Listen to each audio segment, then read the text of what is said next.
ነው የሚሆነው። ምግብ ስጦት የምትሉት ምግብ እኛ ስንሰጠው ስንገዛለት ራሱ አይበላም። ወላሂ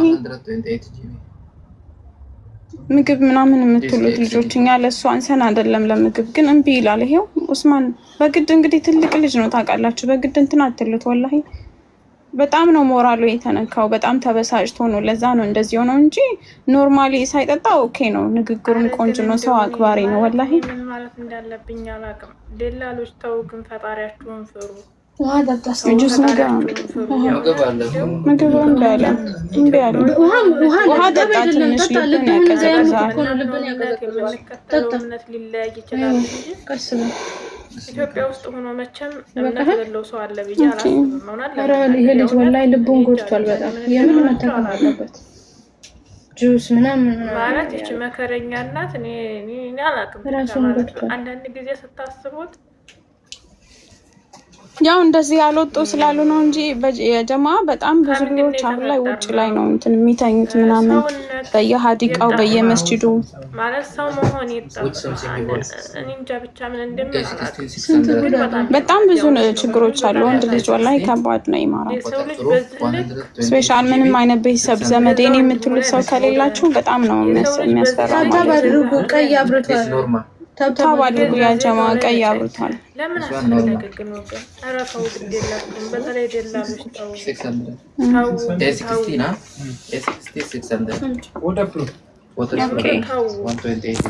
ትወልዳላችሁ። ወልዳችሁ ሊሆን ይችላል። ወተት የለም ወተት ምናምን ብዙ ነገር ሞክረናል። ወላሂ ሳንሞክር ቀርተን አይደለም። የትም አይሄድም። ተው ግን ብቻ አሁን መረጋጋት ጤንነቱ ምናምን ነው እንጂ የሚያሳስበን ሌላ ነገር ሁሉም ተሞክሯል። ያልሞከርን እንዳይመስላችሁ ስራም ለማስገባት ሞክረናል። በጣም ብዙ ነገር በጣም ራሳቸውን የሚያጠፉ ሲረጋጋ እሱ ራሱ በደንብ ሁሉም ነገር በደንብ ያስረዳቸዋል። በደንብ በጣም ጎበዝ ልጅ ነው፣ ይናገራል። አሁን ጥሩ ሙድ ላይ ስለሌለ ነው። ኖ እንዳትወጣ፣ ፖሊስ ይዘሃል። እንዳትወጣ ሲጋራ ምናምን የለም። ቁጭ በል። መጥቶ ይኸው እየመጡ እኮ ነው። ምን ይቱ 20 ደቂቃ ነው አንተ ጋር ይደርሳሉ።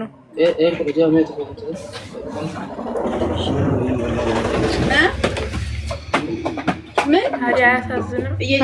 ህመሙ እየጨመረ ነው። እውነት አያሳዝንም?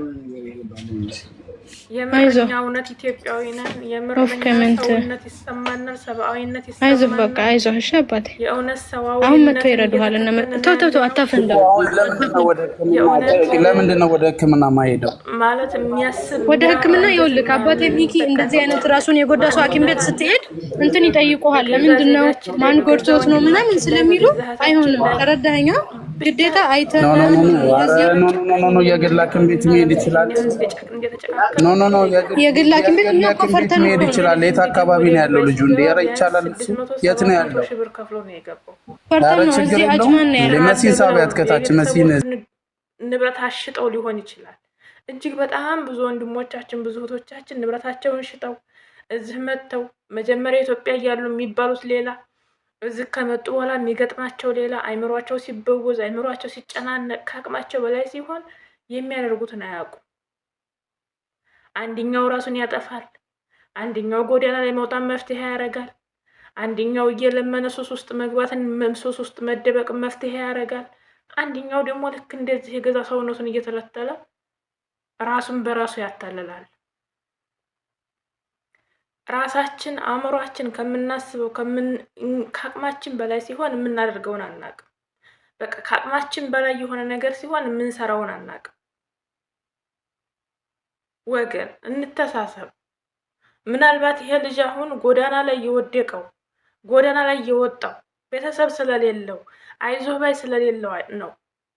ከዛም አልፎ ደግሞ ከኢትዮጵያ ሲመጣ እጅግ በጣም ብዙ ንብረቶችን አጥፍቶ ነው የመጣው። ወደ ዱባይ ለመግባት ብዙ ዋጋ ብዙ መስዋዕትነት ከፍሎ ነው የመጣው። አስቡት። ገና ህፃን ልጅ ነው፣ ምንም አያውቅም። ማለት እኔ አላውቅም ብቻ ለምን በዚህ ልክ እንደተጨካከልን፣ ለምን በዚህ ልክ አረመኔ እንደሆንን፣ ለምን በዚህ ልክ መተሳሰብን እንዲያቆምን እኔ አላውቅም ብቻ የእውነት ነው የምላችሁ። እኔ አንዳንድ ጊዜ ሰው መሆንን እጣላለሁ። በቃ ያ የዋህነታችን፣ ያ መተሳሰባችን፣ ያ ደግነታችን የት ሄደ? የት ጠፋ? አረ የምር እንደው ገንዘብ ነው። ለገንዘብ ብላችሁ ወገኖቻችሁን አትጫወቱባቸው። ወጣቱን አትጫወቱበት። የእውነት ወጣቱ በሀገር በጦርነት ይቃጠላል፣ በረሃብ ይቃጠላል፣ በበሽታ ይቃጠላል፣ በተለያዩ ነገሮች ይቃጠላል። ያንን ሁሉ እስኪ ደግሞ ተሰድጄ ሰው ሀገር ላይ ሄጄ ስደተኛ ሁኜ ሌው ብሎ መጥቶ ደግሞ ሰው ሀገር ላይ ከመጣ በኋላ እንደዚህ ይሆናል። እንደዚህ አይነት ወንድማችን ብዙ አሉ። እንደዚህ አይነት ወንድሞቻችን እህቶቻችን ብዙ አሉ። ያልታዩ ሰዋዊ ልቦና ያላቸው ወገኖቻቸው ያላዩቸው ያልተደረሰላቸው አሉ። ለምን እኛነታችን እናረክሳለን? ግን ለገንዘብ ብለን ለሚያልቅ ንብረት ብለን ለሚያልቅ ገንዘብ ብር ብለን ሰውነት እናረክሳለን ወገን። የምር እኔ በጣም ነው ያሳዘነኝ። የእውነት ማለት አለ አይደለ የሆነ እንኳን አይደለም እናንተ በአይናችሁ እያያችሁ እጃችሁን መተልተል ቀርቶ ሰውነታችሁን መተልተል ቀርቶ ሽንኩርት እየከተፍን እኮ ሳናስቡ ቢላ ሲቆርጠን እንዴት እንደምንንሰፈሰፍ ታውቁታላችሁ። እንዴት እንደሚያመን ታውቁታላችሁ። እንዴት እንደሚሰቀጥጠን ታውቁታላችሁ። ምን ያህል አእምሮ ቢበወዝና ምን ያህል ጭንቀት ውስጥ ቢገባ ምን ያህል ራሱን መቆጣጠር ቢያቅተው ነው እንደዚህ ያደረጉ ብላችሁ ማሰብ እንግዲህ አስቡት። ማንም ሰው ማሰብ የማይችል ራሱ የሚያስበው ነው፣ አይቶ የሚረዳው ነው። በዚህን ያህል ልክ ራሱ ላይ እየጨከነው ለምንድን ነው ብለን ቆም ብለን ብናስበው ከኋላው የተሸከመው በጣም ብዙ ነገር አለ። እጅግ በጣም ብዙ ወንድሞቻችን ብዙ እህቶቻችን በተለይ ዱባይ እና ሳኡዲ ላይ ስራ አለ፣ እንደመጣሽ ትገቢያለሽ፣ እንደመጣህ ትገባለህ፣ ህጋዊ ሆነህ ና ቶሎ፣ በራስህ መስመርና በራስሽ መስመር ነይ ቶሎ እያሉ የቤተሰቦቻቸውን ንብረት እያሸጡ የቤተሰቦቻቸውን አንጡራቸውን እያሳጡ ቤተሰቦቻቸውን ልመና እርዳታ ውስጥ እያስገቡ በጣም ብዙ ዋጋ እየከፈሉ የሚመጡ እህቶቻችን ወንድሞቻችን አሉ። እዚህ መጥተው ግን የሚገጥማቸው ነገር ማንም ዙሮ አያቸውም።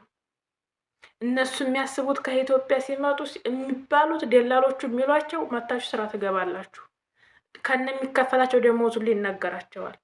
እዚህ ብትመጣ በወር እኮ 100 ሺህ ብር ትቀበላለህ፣ በወር እኮ 150 ሺህ ብር ትከፈላለህ፣ 300 400 3000 4000 ሪያል ትከፈላለህ፣ 4000 5000 ድርሃም ትከፈላለህ። በራስህ ብትመጣ ህጋዊ ብትሆን ኦቨርታይም ትሰራለህ ምናምን ይሉና ያመጧቸዋል። ከኢትዮጵያ ሲመጡ ብድር ውስጥ ሲገቡ 800 ሺህ 900 ሺህ ብር ሲጠየቁ የማያንገራግሩት እዚህ ጋር መጥተው በ6 ወር በ7 ወር እንመልሰዋለን ብለው እያሰቡ ነው። ማወቅ ያለባችሁ ነገር ከኢትዮጵያ ተብለው የሚመጡትና እዚህ ጋር የሚገጥማቸው ግን ሰማይና ምድር ነው ርቀቱ። እንኳን በወር 100 ሺህ ብር ቀርቶ በወር 10 ሺህ ብር የማይቀጠሩ ናቸው። ዱባይ እና ሳውዲ መሬት ላይ ከገቡ በኋላ ዙሮ አያዩዋቸውም። እንደዛ ለፍተው የመጡበት ወረቀት ይቃጠላል፣ ይበላሻል። ምን ይሆናሉ? ጎዳና ላይ ይወጣሉ፣ ህገ ወጥ ይሆናሉ። አያችሁ፣ ቢያንስ እዚህ ሀገር ዱባይም ሆነ ሳውዲ የትኛውም አረብ ሀገር ላይ ስንሰደድ ህጋዊ ሆነን በህጋዊ ስንሰደድ ወረቀት የሚባል ነገር አለ። ያ ወረቀት ደግሞ ቀን ገደብ ዓመተ ገደብ አለው። እየሰራ ካልተከፈለ ያ ወረቀት ይበላሻል። ያንን ተውትና በድርጅት እያሉ ያመጧቸዋል፣ በካምፓኒ እያሉ ያመጣቸዋል። ካምፓኒ ውስጥ መጥተህ ይሄን ብትሰራ ይሄን ብታረግ ይሄን ብትሰሪ ይሄን ብትይ ይሞሏቸዋል፣ አይገልጽም። እዚህ ከመጡ በኋላ ግን ምን ወደቃችሁ፣ የት ላይ ደረሳችሁ፣ ምን ላይ ደረሳችሁ፣ እንዴት ናችሁ ብለው እንኳ ለማናገር ይከብዳቸዋል፣ ይቃፋቸዋል። የምር እኔ ብቻ ፈጣሪን የምለምነው የደላላ ዘመድም እንዳይኖረኝ ከደላላም ጋር የተነካካ ሰው ጋር እንዳያነካካኝ። የእውነት ነው የምላችሁ። እንደው ደላላ የሚባል ጎረቤትም እንዳይኖረኝ፣ ደላላ የሚባል ዘመድና ምንም ቀርቶ ጎረቤት እንኳን እንዳይኖረኝ እንደው አደራውን። እኔ ሁልጊዜም ፈጣሪን የምለምነው ይሄንን ነው። እንደ ደላላ የሚለቀስበት እንደ ደላላ የሚነባበት የለም። የእውነት ነው የምላችሁ። ትንሹም ትልቁም የሚያለቅስበት ደላላ፣ ትንሹም ትልቁም የሚያነባበት ደላላ፣ በሀገር ቤት ብትሄዱ ደላላ፣ በዚህም ብትመጡ ደላላ፣ በየትኛውም ቦታ ላይ ብትሄዱ ደላላ፣ በሊቢያ ብትሄዱ ደላላ፣ በየመን ብትሄዱ ደላላ፣ ከተማ ውስጥ ብትገቡ ደላላ። ፈጣሪ አደራው እንደው ጎረቤት እንኳን ደላላ እንዲያጋጥመኝ የእውነት በጣም ነው። እኔ እንጃ ብቻ ይሄን ልጅ ሳየው ማለት ነው ምን ትዝ አለኝ መሰላችሁ? ምን አስታወስኩ መሰላችሁ? የዚህ ልጅ አይነቶች በሁሉም አረብ ምድር ላይ ብታዋቸው የዚህ ልጅ አይነቶች በሚሊየን ናቸው፣ በሚሊየን ናቸው። ይሄንን ልጅ ያመጣው ደላላ ሳኡዲም ይኖረዋል፣ ኩዌትም ይኖረዋል፣ ዱባይም ይኖረዋል፣ የትኛውም አረብ ኤሚሬት ላይ ይኖረዋል፣ ሊቢያ፣ በቃ ሁሉም ቦታ ላይ ይኖረዋል። አስቡት እንዴት አድርጎ እንደሚያመጣቸው እና እንዴት አድርጎ ዘጋገ ደግሞ እንደዚህ ዋጋ እንደሚያስከፍላቸው ሳሉት። አሁን ማየትና ማሰብ ያለብን ይሄና እንደ ልጅ ብቻ አይደለም። ምን ያህሎች ናቸው በዚህን ያህል ልክ ዋጋ እየከፈሉ ያሉት? ምን ያህሎች ናቸው በዚህን ያህል ልክ ራሳቸውን ጠልተው የኖሩት እየኖሩ ያሉት ብለን ብናስብ በሚሊዮን የሚቆጠሩ ናቸው። አንድ ይሄ ኡስማን ብቻ አይደለም። ሲያሳዝን አይ እናቱ መከረኛ እናት የምር እንዲሁ ከመከራ አትራቂ የተባለች እንዲሁ የኢትዮጵያ እናት ሁልጊዜ መከራ ይራቅሽ የተባለች በሀገር ጦርነት ያቃጥለዋል ልጇን፣ እፊቷ በጦርነት ይደፋል ልጇ፣ አንስታ እንኳ እንዲያቀብር ትከለከላለች። በቃ እስኪ ይሄን ሀገር ልቀቅልኝና በቃ ተሰደድና ራስህን አድንልኝ፣ ራስህን ነፍስህን አውጣልኝ ብላ ትልካለች። ያለ የሌላትን ንብረቷን ሽጣ ትልካለች። እዚህ መታም ደግሞ እንደዚህ ይኸው። የምር በጣም ነው የሚያሳዝነው። እኔ እንጃ ብቻ እኔ አላቅም ማለት አንዳንድ ጊዜ እንደ ሰውም እንደ ሀገርም ቆም ብለን ብናስበው ከዚህ ልጅ የተቀበላችሁት ብር፣ ከዚህ ልጅ ቤተሰቦች የወሰዳችሁት ብር ቀይ ደም ብቻ አይደለም፣ ጥቁርም ነጭም ደም አለበት። የምር ያሳዝናል። ልቦና ይስጣችሁ።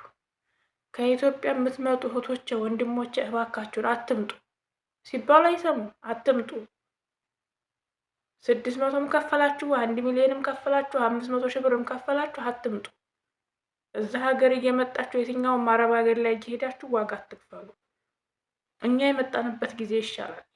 እኛ የመጣንበት ጊዜ ብንጠቀምበትም ባንጠቀምበትም እኛ የመጣንበት ሰዓት ይሻላል። በአሁኑ ሰዓት የእውነት ነው የምላችሁ።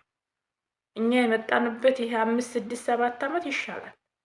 ከኛ በፊት የመጡት ነው የሚሻለው አረብ ሀገር ላይ አሁን ላይ እየመጡ ያሉት አሁን ላይ እየመጡ እየገቡ ያሉት ወንድሞቻችን እህቶቻችን አብዛኛዎቹ ህይወታቸው የተመሳቀለ፣ አብዛኛዎቹ ህይወታቸውን ያጠፉ፣ አብዛኛዎቹ ሰውነታቸው እንደዚህ እየቆራረጡ የተቀመጡ፣ አብዛኛዎቹ ጎዳና የወጡ ናቸው።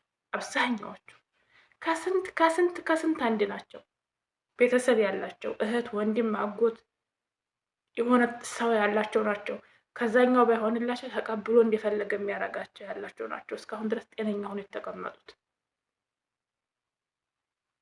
እህት ወንድም ቤተሰብ የሌለው ስደተኛ በአሁን ሰዓት እንጃ ብቻ ምን እንደምል አላውቅም። ግን እንደው ፈጣሪ ሆይ ሀገራችንን ሰላም አድርገህልን ወጣታችን እዛው በሀገሩ ላይ ቀን ስራ ሰርቶ የሚበላበትን ጊዜ ብቻ አቅርብልን። ሌላ ምንም አልለም። ፈጣሪማ እንዲያው አንዳንድ ጊዜ ረሳን መሰል። አሁንስ የምር እኔ እንጃ ብቻ እኔ አላውቅም። ብቻ ፈጣሪ ለሀገራችን ሰላሙን ያምጣልን። በቃ ስደትን በቃ ይበለን። የምር እንዲያው ምን አለ ጨካኙን ፈጣሪ ክፉን ያስቀምጣል። የምር ነው የምላችሁ። በቃ እኔ ምን እንደምል አላውቅም። ላይክ እና ሼር ሰብስክራይብ አድርጉኝ። አመሰግናለሁ። የምር እውነት በጣም ያሳዝናል። እኔ እንጃ ብቻ